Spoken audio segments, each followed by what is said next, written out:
Hi there, this is Love Johar. Thank you so much for tuning into this channel and thank you so much for watching this video.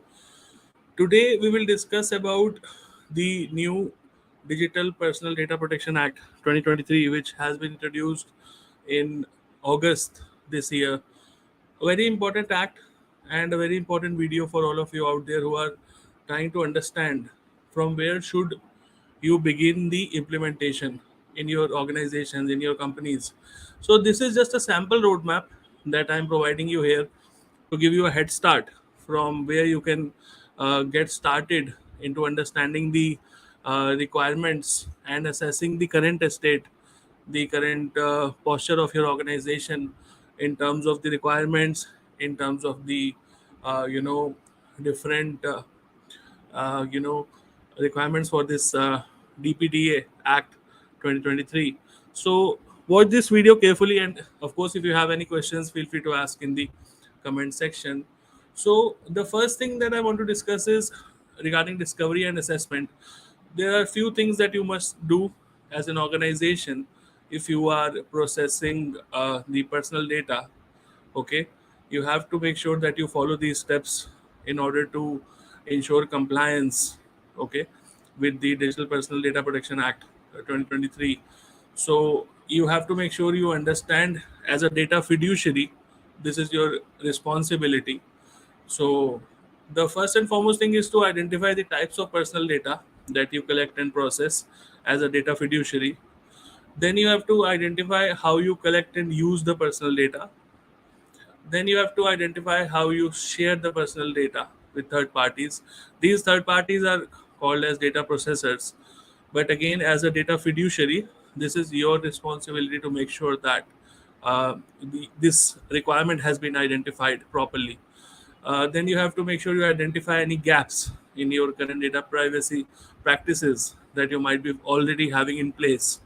Okay, the timelines over here that have been mentioned may vary depending upon the sensitivity of the personal data, as well as depending upon the uh, you know size and type of personal data that your organization is processing.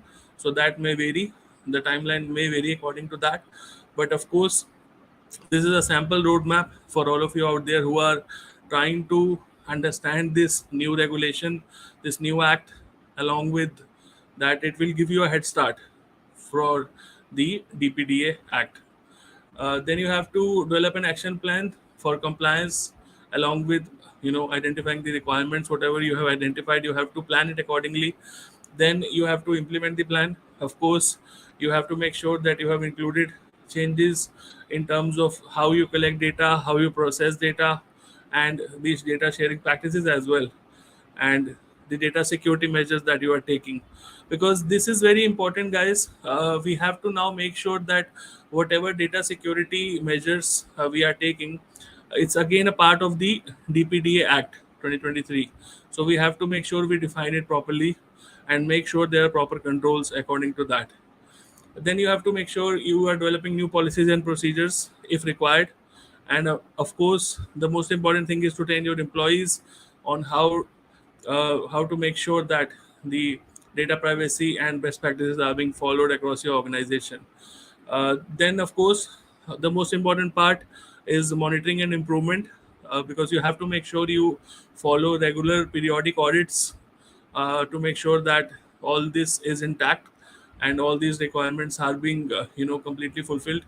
So you have to make sure you enable a proper protection framework according to that, and you regularly monitor and improve your data privacy program. So this is just a head start for the DPD Act, Digital Personal Data Protection Act 2023. Of course, there will be more videos following to this video, and I'll be adding more stuff to this. In case if you have any follow-up questions, because this is a very new act being introduced, just as I said already in August. So there must be a lot of questions in your mind. Also, a new thing for me. I'm also learning. So let us learn together, and I'll try to help you as much as possible. Thank you so much for watching. Take care. Bye bye.